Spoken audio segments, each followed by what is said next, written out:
He honore, he kroria, he mangarongo ki te mato o te whenua, he whakaaro pai ki ngā tāngata katoa. Aro haina ngā teina me ngā tuakana i raro i te whakaaro kotahi.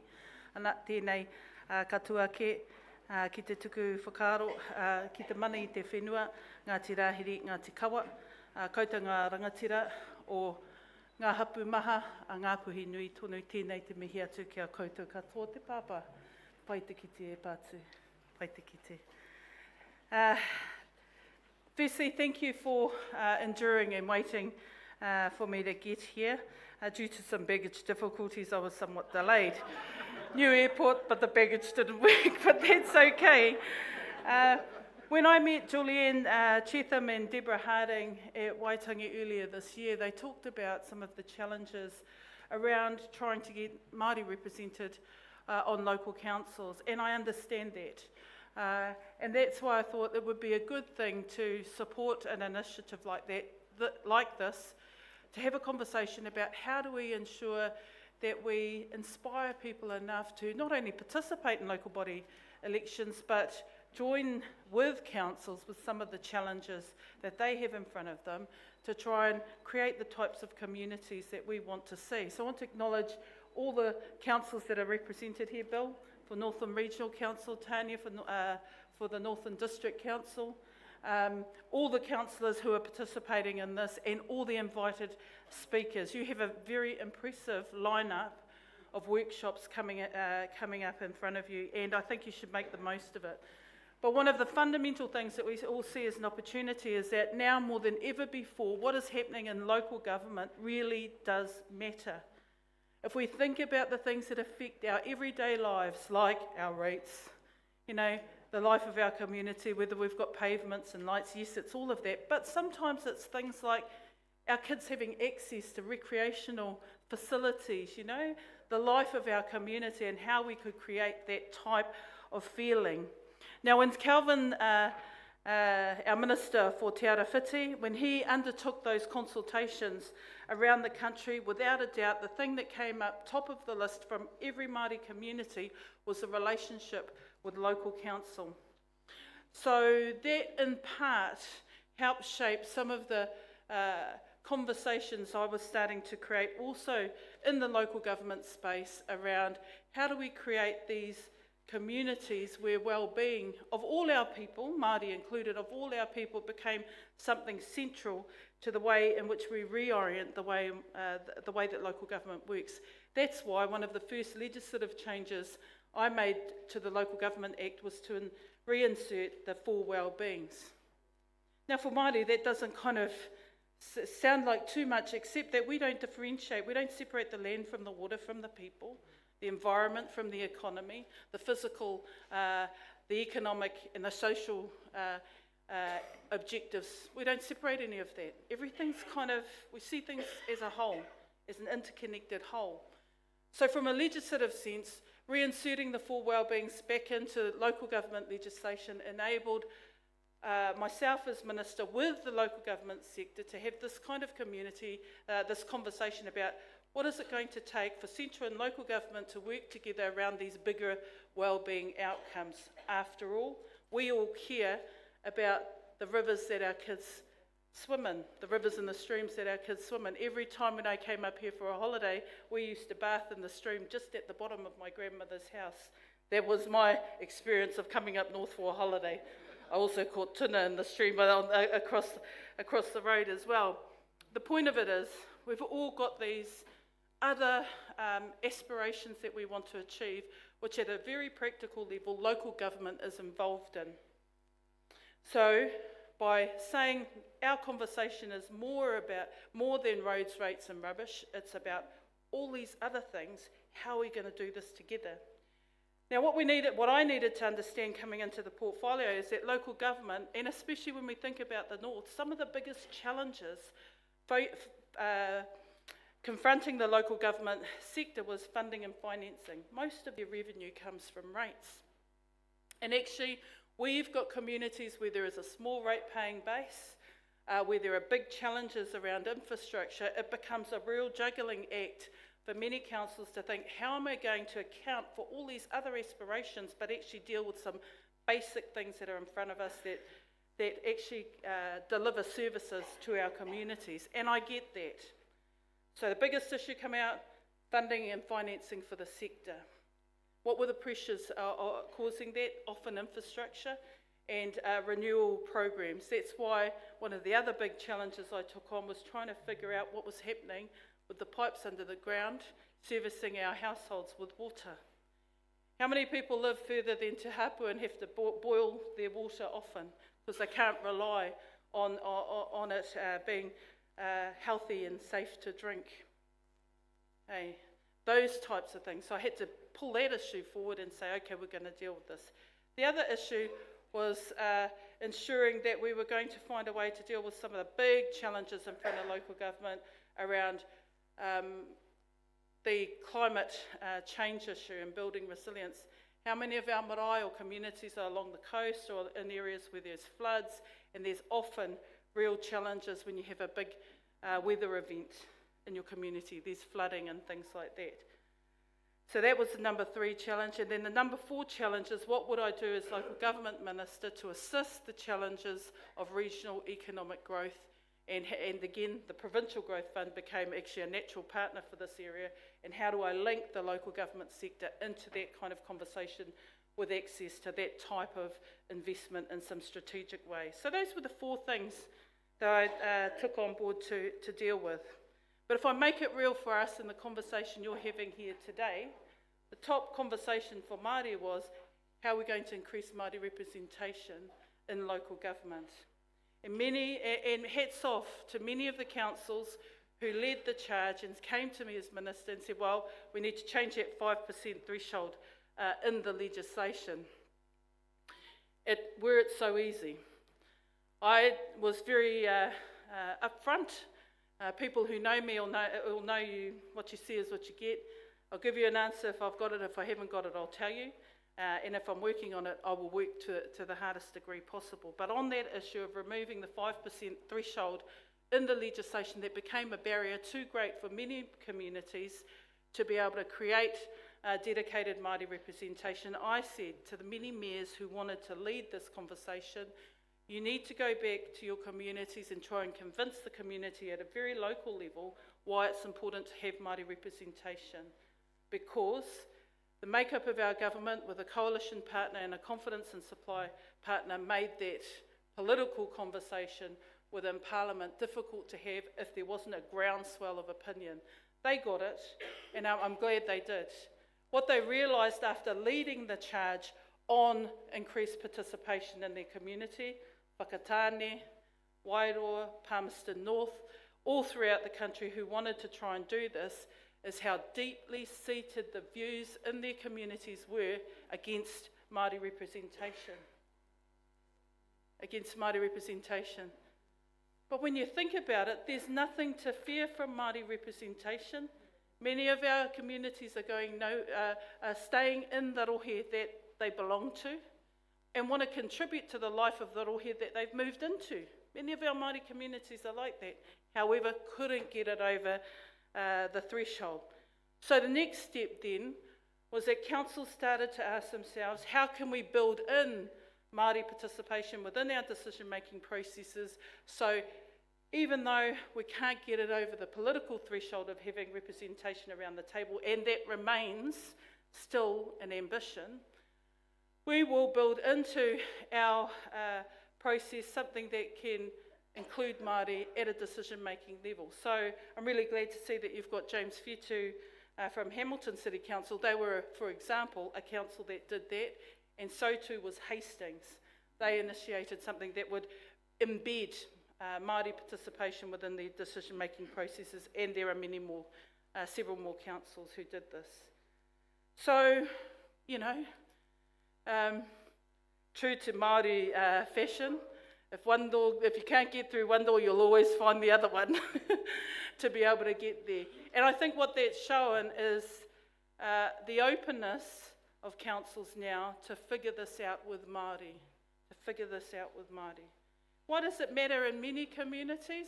The treaty settlement context has really changed the way in which many local government councils and the business sector are thinking about how to engage with iwi and with Māori because of the post-settlement reality. One, many of the post-settlement agreements have natural resource implications for regional councils.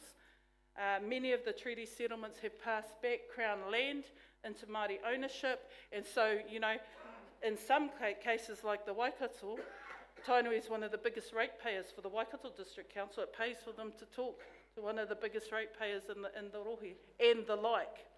So the reality of the conversation is becoming that much more real for local government, which I get, again, all I've seen is leadership in many of the conversations I've had with local government leaders about, okay, how do we understand this space? How can we help it along? But here's another thing. You know that I'm Minister of Māori Development as well.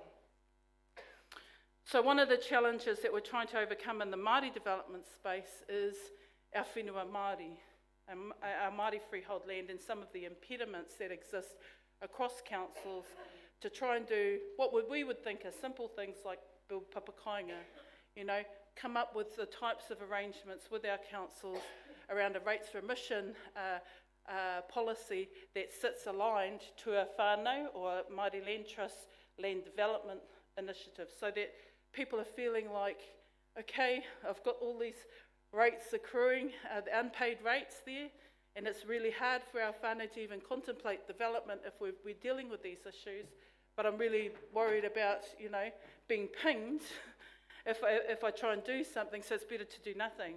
That's not our future. That is not our future. So the conversation, again, that I'm trying to initiate and drive with the council is that Māori don't want to be in a constant state of deprivation and poverty. Māori want to do things, but we've all got to be realistic about to get everybody on the right, having the right conversation, and around the table, that type of barrier, like not having a good rates remission policy in line with understanding land development, is a huge barrier to having the right conversation, and we need to get that into a better space. So some of the work that I'm doing in the whenua Māori area, and as you may know, we've got a fantastic team up here in the Taitokiro, is we've got a packaged approach. We're going to look at some targeted amendments to the current Ture Whenua Māori Act to improve things like succession, because all the information and actually the submissions that we got from Māori who were contributing to the Ture Whenua Act kaupapa was succession was a difficulty. There were impediments in terms of the Māori land court processes. There were issues around dispute resolution that couldn't be worked out in a Māori way. Those are some of the targeted amendments, and there are a few others that we're going to push through towards the end of this year. Sitting alongside that, though, we needed to make sure that our whānau had access to the types of advisory support so that they could get the best quality advice about, well, okay, if we're going to go down the process of developing our land, how are we going to pull our whānau together and give them the best information about what kind of governance structure they should have. So we're going to focus on good advisory support. We're targeting first Tai Tokiro, Waikato Waiariki and Tai Rāwhiti as our focal areas because of the amount of land that is considered underutilised, but also because the knowledge base within our regional teams of Te Puni Kōkiri can help accelerate into that advisory space. The other thing is good information. Having good advice, so that advisory space will mean that our teams can draw on other government departments to pull into that conversation around, and the Māori Land Court as well. Then good information. So we've done a couple of things here. One, worked with the Māori Land Court to improve the land online information, which is basically your title-based information. And the second part is having a collaboration with Manaaki Whenua Land Care and Te Tumu Paeroa to give you a good sense, once you tap in your land title details and it pulls up the information, it will tell you what your land's best suited for, your land capability. So not all land is, you don't have to have forests on all of your land, but not all land is good for agriculture or horticulture either, components of everything or whatever. The point of it is having access to the type of information that can tell you what the land profile is that you have and its capability to generate potential economic opportunities. So that's another part of it. So that all packaged up together with some access to some funding for whānau to do their feasibility studies and things like that is what we're doing in this first tranche of changes. Hopefully, then, we'll get people into the space, whānau into the space of really thinking about their future and their long-term contribution for wellbeing for their own whānau. And why this matters is I think the time has changed now. I think just time has changed.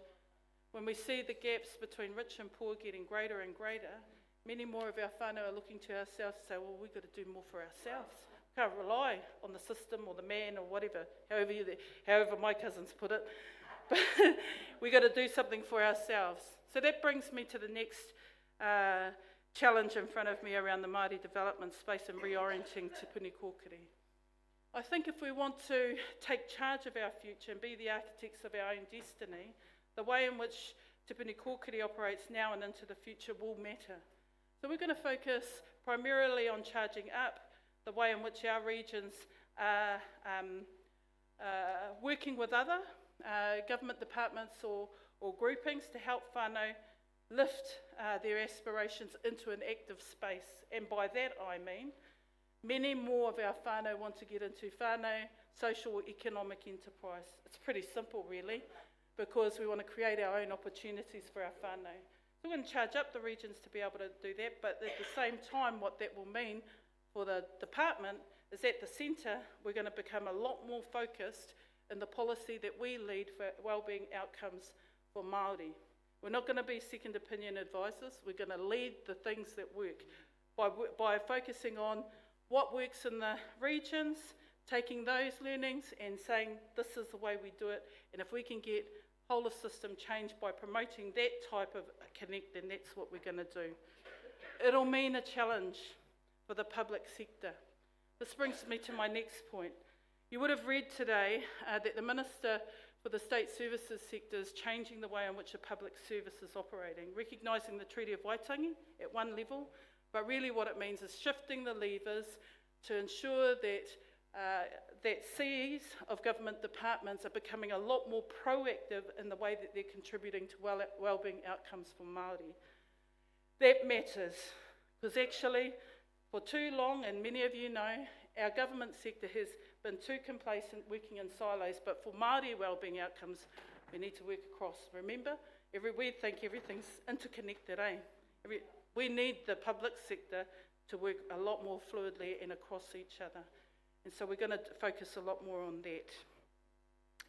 So let me come back to, I think, one of the areas that absolutely you'll probably want to try and work out as you have all these conversations about why participate then in local government. All this matters to local government because at its heart, it's about thriving whānau and communities, sustainable regional economies, and working together towards these wellbeing outcomes. What we do in the Māori development space will help build and contribute to the way in which local government at a very local level actually interfaces in that. Most of the things that come through my constituent door are actually to do with local government, not central government. That's why I put my hand up for this portfolio. At least I can say, well, hang on, let's figure that one out. And I have to say, it will require me to have a good, agile relationship with the leaders in the local government sector, but also keep the communication channels open. As you can see, many of the local leaders are going to be participating in this conversation. They see themselves as wanting to either understand, propel and activate, or lead into the space and the future that we can create that's good for all of us. Nō reira, he te tāku, kia tāpiri atu ki tēnei kaupapa. I know I've taken up more of the time than I should have. Can I just lastly finish on, with this, I could talk about so many things about the wellbeing budget, but just to note that there is a small allocation there that focuses on central and local government partnerships with Māori. Again, one of the challenges for many councils is understanding, well, how do we make real some of the obligations that have come to us, or make real the aspirations that are there with with the responsibilities that we have. I don't have all those answers, and I don't pretend to, but I'm going to find out, and I'm going to use that investment to be able to focus on some key projects to improve the type of conversation. It's not always about changing the legislation, but it might be. I think it is about better communication. And one of the things about increased participation at whatever level in the local government or central government political process, I might add, is greater connection to the people that you represent and serve. So I've served for a pretty long time now, around about 23 years, and it's been my privilege to do so. What I've learned through all those times is some very basic things. Never shy away from the hard issues. Remain connected to the people that you serve and represent, because they'll always tell you in Pick and Save, hey, you got that wrong. You gotta embrace that.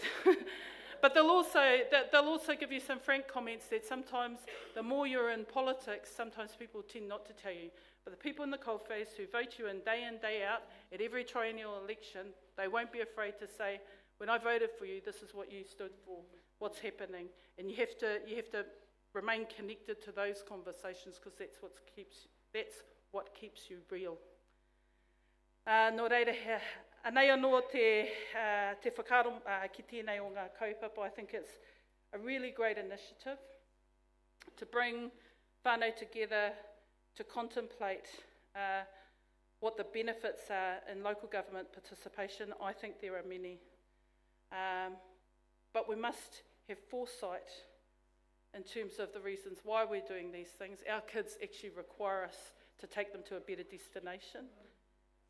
Drawing on the hindsight, the experiences of what we didn't like, or maybe what work that we want to carry on through, and remaining ever vigilant about what we bring to the table when we have new and different conversations to create the transformational change that our kids require of us, and that's why we participate. That's why we participate. I'm kind of well over many of my whānau and cousins who will say to me, oh, nah, waste of time voting, and they're just inviting a 30-minute speech from me. I'm well over that. We all have to be well over that. The power is in our hands if we participate, and that's a big hurdle. It's up to us. Tēnā tātou katoa. Kia ora mai.